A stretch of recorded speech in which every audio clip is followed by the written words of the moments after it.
જય શ્રી કૃષ્ણ બાળકો. બરાબર ઘરે મહેનત કરતા હશો. આજે આપણે થિયરી ઉપરના પ્રશ્નો ભણવાના છે, એટલે ધ્યાનથી બરાબર જુઓ.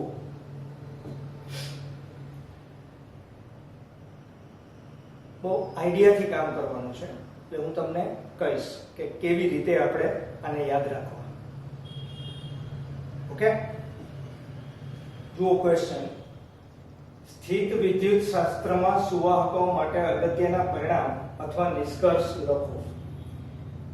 ધ્યાન એ રાખવાનું છે કે એકને એક વસ્તુ વારંવાર રિપીટ થશે.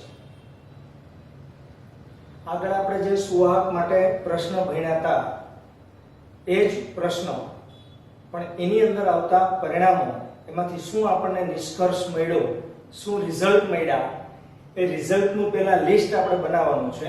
એ પણ એક પ્રશ્ન જ છે, પણ એ લિસ્ટ બનાવ્યા પછી એ બધાના વન બાય વન આપણે એની સાબિતી આપવાની છે. તો પહેલા કેની સાબિતી આપવાની છે, એટલે કે આ પ્રશ્નના જવાબ છે એ જવાબના મુદ્દા બીજા ક્વેશ્ચન છે. સમજાવું છું, ધ્યાનથી બરાબર જુઓ. અહીંયા સાદી આકૃતિ દોરીને તમને સમજાવું છું.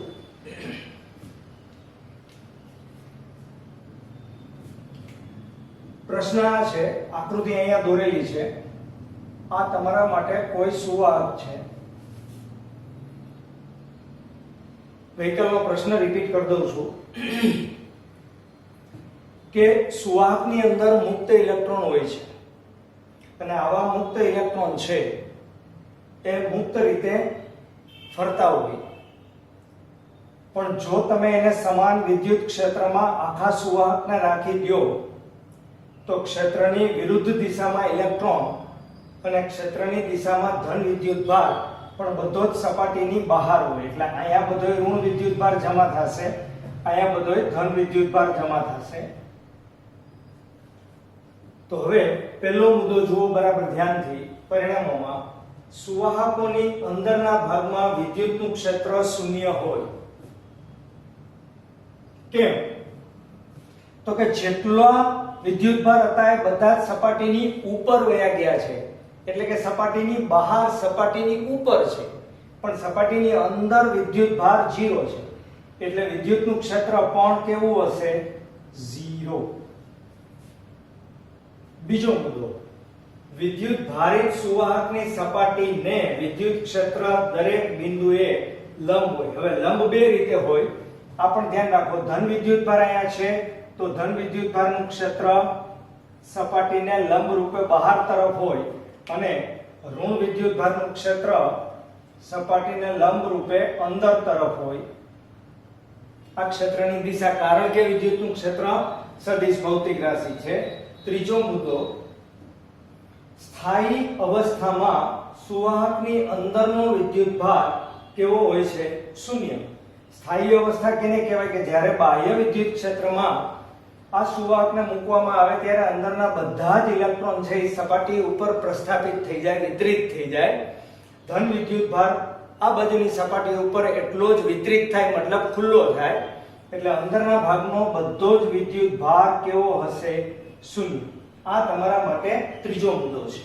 ચોથો મુદ્દો, સુવાહકની અંદરના ભાગમાં વીજ સ્થિતિમાન અચળ હોય અને તેનું મૂલ્ય સપાટી પરના વિસ્થિતિમાનના મૂલ્ય જેટલું જ હોય.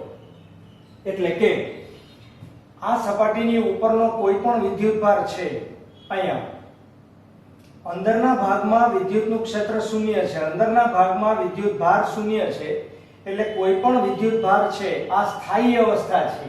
એટલે કે અહીંયા વિદ્યુતભાર ગતિ કરતો નથી. એટલે સપાટી ઉપર જેટલું વિસ્થિતિમાન છે એટલું જ સપાટીની અંદર હશે. આપણે કવચવાળો પ્રશ્ન ભણ્યા હતા એની જેમ જ. એટલે કે આ સુવાહકની અંદરના ભાગનો કોઈ પણ વિદ્યુતભાર છે એના ઉપર કોઈ પણ પ્રકારનું બળ લગાડવામાં આવે તો તે એક સ્થાન ઉપરથી બીજા સ્થાન ઉપર ગતિ કરે, આપણે એવું માનીએ, પણ બળ લગાડવાની જરૂર નથી. એટલે કે ઊર્જાનો વ્યય કરવાની કોઈ જરૂર નથી. ફ્રી ઓફ ચાર્જમાં કોઈ કાર્ય કરવું પડતું નથી. એટલે જ એવું કહેવાય કે સપાટી ઉપર જેટલું વિસ્થિતિમાન છે એટલું જ સપાટીની અંદર છે. ધ્યાનથી સાંભળજો, સપાટીથી દૂર જતા જાવ તેમ વિસ્થિતિમાન 1/r મુજબ શું થતું જાય? ઘટતું જાય. હવે પાંચમો મુદ્દો, વિદ્યુત ભારિત સુવાહકની સપાટી પર વિદ્યુતનું ક્ષેત્ર E = σ/ε0 * n છે. આ આપણે સાબિત કરશું, પણ બધી ભૌતિક રાશિ ખબર પડે છે તમને કે સિગ્મા એટલે પૃષ્ઠ ઘનતા, એપ્સિલોન 0 એટલે શૂન્ય અવકાશની પરમિટિવિટી, E એટલે વિદ્યુતનું ક્ષેત્ર અને સપાટીને ની દિશામાં દોરેલો એકમ સદિશ એટલે m. આ સાબિત આપણે કરવાનું છે. અને છઠ્ઠો મુદ્દો, સુવાહકની અંદરના ભાગમાં ઇલેક્ટ્રોસ્ટેટિક શિલ્ડિંગ થાય છે. આ બાબત પણ સમજવાની છે, છતાં અત્યારે ટૂંકમાં સમજાવી દઉં. ઇલેક્ટ્રોસ્ટેટિક શિલ્ડિંગ અલગ ક્વેશ્ચન આપણે એનો 2 માર્કની અંદર ભણશું ત્યારે હું તમને એનું ઉદાહરણ પણ આપીશ. પણ અત્યારે એટલું યાદ રાખી લ્યો કે ઇલેક્ટ્રોસ્ટેટિક શિલ્ડિંગનો મતલબ એમ કે અંદરના ભાગમાં વિદ્યુતનું ક્ષેત્ર 100% શૂન્ય થઈ જાય. એટલે અંદરનો ભાગ છે એ બખોલ જેવું કાર્ય કરે. બખોલની અંદર વિદ્યુતનું ક્ષેત્ર શૂન્ય થઈ જાય, એને બધી બાજુથી કોર્ડન કરી દીધેલી કહેવાય, એટલે એને ઇલેક્ટ્રોસ્ટેટિક શિલ્ડિંગ કહેવાય. વિશેષ નથી સમજાવતો, પણ આગળ ઉપર આપણે ક્વેશ્ચન ભણવાનો છે ત્યારે હું તમને 100% સમજાવીશ. હવે તમે જોતા જાઓ કે આ તમારો આના પછીનો ક્વેશ્ચન છે, આ એના પછીનો ક્વેશ્ચન છે, આ એના પછીનો ક્વેશ્ચન છે, આ એના પછીનો ક્વેશ્ચન, આ એના પછીનો. મતલબ કે આ પાંચે પાંચ મુદ્દાના આપણે 5 ક્વેશ્ચન છે એ 1 બાય 1 ભણવાના છે. એમાંથી સૌથી પહેલા મુદ્દાનો પ્રશ્ન ધ્યાનથી જુઓ. સુવાહકોની અંદરના ભાગનું વિદ્યુતનું ક્ષેત્ર શૂન્ય હોય છે તેમ સાબિત કરો. આમ તો સાબિત કરવા જેવું કાંઈ છે નહીં, પણ 2 માર્કનો ક્વેશ્ચન હોય એટલે આપણે રિપીટમાં એકને એક વસ્તુ લખી રાખવી પડે. આ તમને બધાને ખબર છે. અત્યારે આકૃતિમાં આ સુવાહક દર્શાવેલો છે. બધાને ખબર છે કે સુવાહકની અંદર મુક્ત ઇલેક્ટ્રોન હાજર હોય. જ્યારે આ સુવાહકને સમાન વિદ્યુત ક્ષેત્રમાં મૂકવામાં આવે ત્યારે સુવાહકની અંદરનો બધો જ વિદ્યુત ભાર સુવાહકની સપાટી પર પ્રસ્થાપિત થઈ જાય છે. એટલે કે ક્ષેત્રની વિરુદ્ધ દિશામાં ઇલેક્ટ્રોન અને ક્ષેત્રની દિશામાં ધન વિદ્યુત ભાર સપાટી પર વિતરિત થાય, પ્રસ્થાપિત થાય. પણ સપાટીની અંદરના ભાગમાં બિલકુલ વિદ્યુત ભાર નથી. એટલા માટે અંદરના ભાગમાં વિદ્યુતનું ક્ષેત્ર છે એ કેવું હશે? શૂન્ય. હા, એટલું ખરું કે આ બાજુની સાઈડમાં એટલે કે જમણી બાજુની સાઈડમાં સિગ્મા છે અને અહીંયા માઈનસ સિગ્મા છે. મતલબ કે પૃષ્ઠ ઘનતા તમારી અહીંયા સિગ્મા ઇઝ ગ્રેટર ધેન 0 છે, અહીંયા સિગ્મા ઇઝ ગ્રેટર ધેન 0 છે, અહીંયા સિગ્મા ઇઝ લેસ ધેન 0 છે. સિગ્મા ઇઝ ગ્રેટર ધેન 0 માટે વિદ્યુતનું ક્ષેત્ર સપાટીથી દૂર તરફ અને સિગ્મા ઇઝ લેસ ધેન 0 માટે વિદ્યુતનું ક્ષેત્ર સપાટી તરફ. તમે વિદ્યુતનું ક્ષેત્ર આમથી લગાડો કે આમથી લગાડો કાંઈ ફેર નથી પડતો. જો તમે આમથી લગાડશો તો બધો જ ઋણ વિદ્યુતભાર અહીંયા હશે અને ધન વિદ્યુતભાર સામે હશે. આમથી વિદ્યુતનું ક્ષેત્ર લગાડશો તો આ બાજુની સાઈડમાં ઋણ વિદ્યુતભાર હશે અને આ બાજુની સાઈડમાં ધન વિદ્યુતભાર હશે. ફરક એટલો છે કે અંદરના ભાગમાં ક્ષેત્ર લગાડ્યા બાદ વિદ્યુતભાર અંદર ટકતો નથી. બધો જ વિદ્યુતભાર એ સુવાહકની ક્યાં વયો જાય છે? બહાર.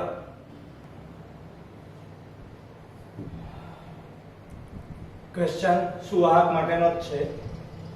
સ્થાયી સ્થિતિમાં સુવાહકની અંદરના ભાગનો વિદ્યુતભાર શૂન્ય હોય છે તેમ સમજાવો. જોવાનો મુદ્દો તમારો વિદ્યુત ક્ષેત્ર શૂન્ય હોય છે એ તો હતું જ. હવે આપણે મુદ્દો અત્યારે લઈ લઈએ છીએ અંદરનો વિદ્યુતભાર કેવો છે? શૂન્ય. એના પછી આપણે આ લઈશું. તો વિદ્યુતભાર શૂન્ય છે એવું આપણે સાબિત કરવાનું છે. સિમ્પલ વસ્તુ છે, 2 માર્ક છે, 5 થી 7 લીટીમાં જ તમારે આનો જવાબ આપવાનો છે. આકૃતિ દોરવાની જરૂર નથી, એમનો જ તમને ખ્યાલ આવી જાય. આકૃતિ દોરો પરીક્ષામાં તો કઈ વાંધો નથી, તો સારું, પણ સમજવા માટે મારે તો આકૃતિ દોરવી જ પડે. બધા જાણો છો કે તટસ્થ સુવાહક છે એની અંદરના ભાગમાં ધન અને ઋણ વિદ્યુત ભારો સમાન સંખ્યામાં રહેલા હોય. જ્યાં સુધી તે સુવાહકને બાહ્ય વિદ્યુત ક્ષેત્રમાં મૂકવામાં ન આવે ત્યાં સુધી તેની સ્થિતિ બદલે નહીં. પણ જો બાહ્ય વિદ્યુત ક્ષેત્રમાં મૂકવામાં આવે તો બધો જ વિદ્યુત ભાર સુવાહકની સપાટી ઉપર આવી જાય. એટલે કે અંદરના ભાગમાં આ વિદ્યુત ભાર રહેતો નથી ને વિદ્યુત ભાર ગતિ પણ કરતો નથી, એટલે કે વિદ્યુત પ્રવાહનું બનતો પણ નથી. હવે આપણા ગાઉસનો નિયમ કે અંદરના ભાગમાં ફ્લક્સ 5E બરાબર સંકલન E ડોટ dx, આ તમારું પૃષ્ઠ સંકલન છે એટલે અહીંયા પૃષ્ઠ લખાય. હવે આપણને બધાને ખબર છે કે અંદરના ભાગનું વિદ્યુતનું ક્ષેત્ર કેવું છે? શૂન્ય. અને જો અંદરના ભાગનું વિદ્યુતનું ક્ષેત્ર શૂન્ય હોય, આ શૂન્ય થઈ જાય તો તમારા માટે ફ્લક્સ 5E બરાબર શું થાય? શૂન્ય. અને જો એ શૂન્ય થાય તો ધ્યાનથી સાંભળો કે આપણો 5E બરાબર ગાઉસનો નિયમ ભાઈ Q upon epsilon 0. એમાં 5E બરાબર 0 લઈ લ્યો તો 0 બરાબર Q upon epsilon 0, તેથી Q બરાબર 0. મતલબ કે અંદરના ભાગનો વિદ્યુત ભાર તમે કેવો સાબિત કર્યો? શૂન્ય. કારણ કે અંદરના ભાગમાં શું નથી? વિદ્યુત ફ્લક્સ નથી, અને ફ્લક્સ નથી એટલે ગાઉસના નિયમ પ્રમાણે વિદ્યુત ભાર કેવો થાય? શૂન્ય. ઓલરાઈટ. હવે તમારા આગળના પ્રશ્નનો મુદ્દો નંબર 2. આપણે પહેલો મુદ્દો ભણ્યા, બીજો ભણ્યા, હવે બીજા મુદ્દાની આપણે સાબિતી આપવાની છે. સિમ્પલ 5 થી 7 લીટીમાં ઘણા બધા વાક્યો આપણે ભણી ગયા, એના એ જ રિપીટ થશે. તો પ્રશ્ન વાંચો, એ જ છે તમારો જે બીજો મુદ્દો છે, એ જ તમારો પ્રશ્ન છે. આ મુદ્દો છે, આ એ મુદ્દાની સાબિતી આપણે આપવાની છે. સ્થાયી સ્થિતિમાં સુવાહકની અંદરના ભાગનું વિદ્યુતનું ક્ષેત્ર, જો એમે બદલાવી નાખ્યું, વિદ્યુતનું ક્ષેત્ર આવી ગયું. સપાટીને દરેક બિંદુએ કેવું હોય છે? લંબ. એવું સમજાવો અથવા એવું શું કરો? સાબિત કરો. તો અત્યારે જોઈ શકો છો કે એક સુવાહક છે અને આ સુવાહકના ને તમે સમાન વિદ્યુત ક્ષેત્રમાં મૂકશો તો ઇલેક્ટ્રોન એટલે કે ઋણ વિદ્યુત ભાર એક બાજુની સપાટી પર ક્ષેત્રની વિરુદ્ધ અને ધન વિદ્યુત ભાર ક્ષેત્રની દિશામાં હશે. હવે આ બિંદુ આગળનું તમે વિદ્યુતનું ક્ષેત્ર લ્યો તો તે આ સપાટીને આ લંબ રૂપે જ હશે. આ સપાટીને લંબ રૂપે હશે. પણ તમને ખબર છે કે જો આપણે સાબિતી આપવી હોય તો આપણે ધારણા ઉલટી કરવી પડે. દાખલા તરીકે આ સપાટીને લંબ રૂપે નથી છે જો, પણ ધારો કે આ વિદ્યુતનું ક્ષેત્ર સપાટીને લંબ રૂપે નથી તો થોડું ત્રાંસુ છે. જો ત્રાંસુ હોય તો તેનો બે ઘટક પડશે, એક સપાટીને લંબ અને એક સપાટીને સમાંતર. સપાટીને લંબનો પ્રોબ્લેમ નથી, પણ સપાટીને સમાંતરનો પ્રોબ્લેમ છે. કારણ કે સપાટીને સમાંતર ઘટક હોવાને નાતે આ વિદ્યુત ભારો સ્થિરતા રાખી શકશે નહીં. એટલે કે સપાટીને સમાંતર દિશામાં આ વિદ્યુત ભાર ગતિ કરશે, જે વિદ્યુત ભારો ખરેખર ગતિ કરતા નથી. તેથી એમ કહી શકાય કે આ વિદ્યુતના ક્ષેત્રનો સપાટીને સમાંતર ઘટક શૂન્ય છે. અને જો આમ હોય તો એ સીધું સાબિત થાય છે કે વિદ્યુતનું ક્ષેત્ર આ બાજુની સાઈડમાં એટલે કે સપાટીને સમાંતર એનો ઘટક બને તેવી દિશામાં હોય જ નહીં. એટલે કે સપાટીને લંબ રૂપે જ હોય. અને આકૃતિમાં બતાવેલું છે. બીજું કે ધારો કે સપાટી ઉપર વિદ્યુત ભાર જ નથી. બે ઘડી વિચારી લો કે સપાટી ઉપર વિદ્યુત ભાર જ નથી ન હોગા બાંસ ન બજેગી બાંસુરી, મતલબ કે આની ઉપર વિદ્યુત ભાર ના હોય તો એની પૃષ્ઠ ઘનતા કેવી બને? કેવો? શૂન્ય બને આવા સંજોગોમાં. Alright, next question. સ્થાયી સ્થિતિમાં સુવાહકની અંદરના ભાગમાં વીજ સ્થિતિમાન અચળ હોય છે અને તે સપાટી પરના વીજ સ્થિતિમાન જેટલું જ હોય છે તેવું તમે સમજાવો. આ આપણો ચોથો મુદ્દો છે, તમે જોઈ શકો છો. મુદ્દો નંબર 4. સિમ્પલ બાબત છે, બિલકુલ સમજાય ગઈ. આપણે એવું સાબિત કરી દીધું છે. જુઓ કે વિદ્યુતનું ક્ષેત્ર છે એ અંદરના ભાગમાં કેવું હોય? શૂન્ય. તો કોઈ પણ સુવાહકની અંદરના ભાગમાં વિદ્યુત ભાર પણ શૂન્ય છે, સુવાહકની અંદરના ભાગમાં વિદ્યુતનું ક્ષેત્ર પણ શૂન્ય છે, સુવાહકની સપાટી પર લગાડેલા ક્ષેત્રની દિશામાં ધન વિદ્યુત ભાર અને ક્ષેત્રની વિરુદ્ધ દિશામાં ઋણ વિદ્યુત ભાર સપાટી પર પ્રસ્થાપિત થઈ ચૂકેલો છે. એટલું જ નહીં, અંદર E બરાબર 0 હોવાને કારણે કોઈ પણ નાનો પરીક્ષણ વિદ્યુત ભાર અંદર મોકલવામાં આવે તો આ પરીક્ષણ વિદ્યુત ભાર પર વિદ્યુત ક્ષેત્રની ગેરહાજરીમાં બિલકુલ બળ લાગતું નથી.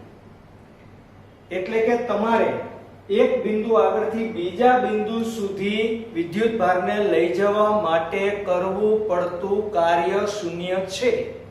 આ જ રીતે સપાટી પરના વિદ્યુત ભાર માટે પણ એક બિંદુથી બીજા બિંદુ સુધી વિદ્યુત ભારને ગતિ કરાવવા માટેનું કાર્ય શૂન્ય છે.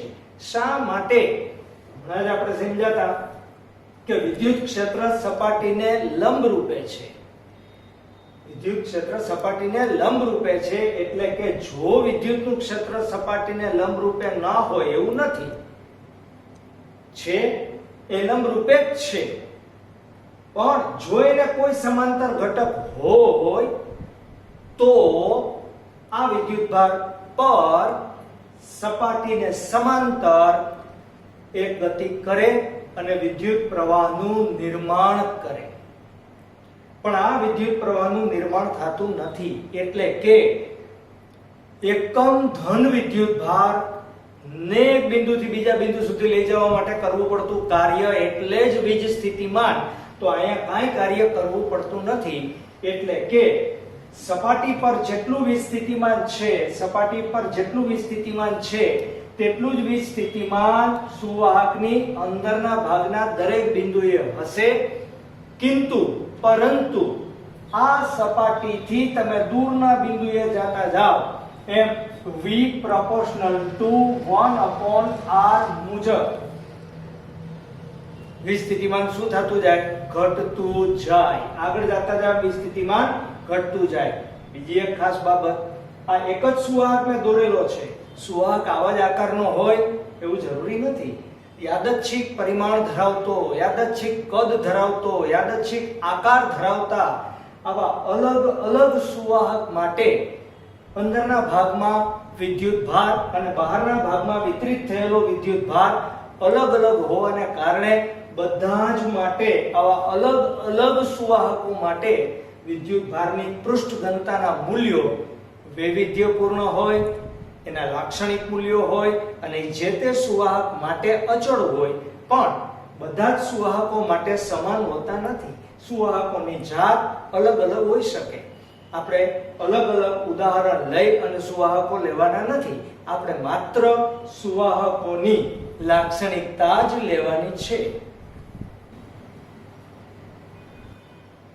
હવે આપણો મુદ્દો નંબર 5 છે.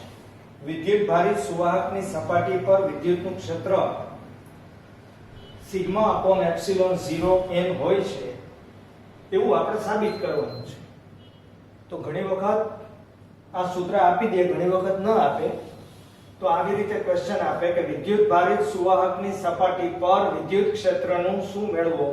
સૂત્ર. એટલે આ જ સૂત્ર આપણે પ્રાપ્ત કરવાનું છે. આ જ બરાબર. હવે આ સૂત્ર મેળવતી વખતે ધ્યાનથી સાંભળો. આપણે આને બાહ્ય વિદ્યુત ક્ષેત્રમાં રાખેલું નથી. આપણે એક સુવાહકને વિદ્યુત ભારિત કરી દીધેલો છે. એટલે બહાર વિદ્યુત ભાર ધન વિદ્યુત ભાર છે.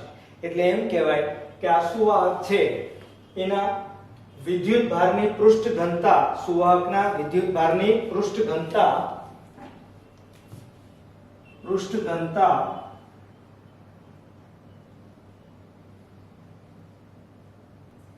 સિગ્મા છે. હવે એક બીજી ખાસ વાત, તમને અહીંયા ગ્રીન કલરમાં એક નળાકાર જેવું લાગે છે. આ નળાકાર જેવું જે દેખાય છે એને પિલ બોક્સ કહેવામાં આવે છે. એટલે કે ટેબ્લેટ, આપણી ટીકડી હોય દવા, એ દવા જેવા આકારનો એક ભાગ મેં અહીંયા દોરેલો છે, કલ્પેલો છે, વિચારેલો છે, લીધેલો છે. આ કલ્પના શેની છે? તો કે આ નળાકાર આકારનું આપણે ગાઉસિયન પૃષ્ઠ ધારેલું છે. આ નળાકાર આકારના ગાઉસિયન પૃષ્ઠમાં આ નળાકારનો અડધો ભાગ સુવાહકની અંદર છે, અડધો ભાગ સુવાહકની બહાર છે. તો જ્યાં સુવાહકની બહાર છે ત્યાં વિદ્યુતભાર છે, ધન વિદ્યુતભાર, અને સુવાહકની અંદરના ભાગનો જે પિલ બોક્સ છે એમાં બિલકુલ વિદ્યુતભાર નથી. એટલે કે આટલા ભાગનું વિદ્યુતભાર શૂન્ય છે, આટલા ભાગનું વિદ્યુતનું ક્ષેત્ર પણ શૂન્ય છે, અને એનું ફ્લક્સ પણ કેવું થશે? શૂન્ય. પણ બાકીના અડધા ભાગનું શૂન્ય નથી. બાકીના કેવા ભાગનું શૂન્ય નથી? અડધા ભાગનું શૂન્ય નથી. અને જો અડધા ભાગનું શૂન્ય ના હોય તો આના ઉપરનો કુલ વિદ્યુતભાર આપણે લખશું કુલ વિદ્યુતભાર, પણ ગણાશે કેનો? માત્ર અને માત્ર બહારના ભાગનો. એટલે કે કુલ વિદ્યુત ભાર Q બરાબર sigma into ds. What is ds? ds છે એ આનો ક્ષેત્રફળ છે, અને એનો ક્ષેત્રફળ સદિશ કેવો હોય? હંમેશા એને લંબ રૂપે હોય. અને સિગ્મા બરાબર Q upon ds, એટલે કે વિદ્યુત ભારના છેદમાં ક્ષેત્રફળ હોવાને નાતે Q બરાબર સિગ્મા ઇન્ટુ ds થાય. અને આને આપણે સમીકરણ નંબર અત્યારે 1 આપી દઈએ. બીજી ખાસ વાત, હમણાં હું બોલ્યો કે અંદરના ભાગનું ફ્લક્સ છે અડધા પિલ બોક્સનું, ઈ ફ્લક્સ 0 છે, પણ બાકીના અડધા ભાગનું ફ્લક્સ તો છે જ. તો બાકીના અડધા ભાગના ફ્લક્સ માટે phi બરાબર E into ds. phi બરાબર E into ds. અને આપણે સમીકરણ નંબર 2 આપો. ઉપરાંત તમારા કયા નિયમ મુજબ ભાઈ? ગાઉસના નિયમ મુજબ phi બરાબર Q upon epsilon 0. અને આપણે સમીકરણ નંબર 3 આપી દો. અને આ બેને તમે સરખાવી દો તો સમીકરણ નંબર 2 અને સમીકરણ નંબર 3 પરથી શું થશે? Q upon epsilon 0 બરાબર E into ds. અને આપણે સમીકરણ નંબર કેટલા આપી દો? 4. અને 4 નંબર આપ્યા બાદ હવે ધ્યાનથી જુઓ. Q બરાબર સમીકરણ 1 માં અને 2 આ 3 બરાબર, અને આ 4. તો સમીકરણ 1 માંથી આપણે Q ની કિંમત અહીંયા મૂકી દઈએ. સમજાશે ને? 1 માંથી Q ની કિંમત અહીંયા મૂકી દઈએ તો શું થશે મને કયો? સિગ્મા ઇન્ટુ ds છેદમાં એપ્સિલોન 0 બરાબર E ઇન્ટુ ds. બે બાજુથી ds ને કરી નાખો કેન્સલ તો શું આવશે કયો? E બરાબર સિગ્મા અપોન એપ્સિલોન 0.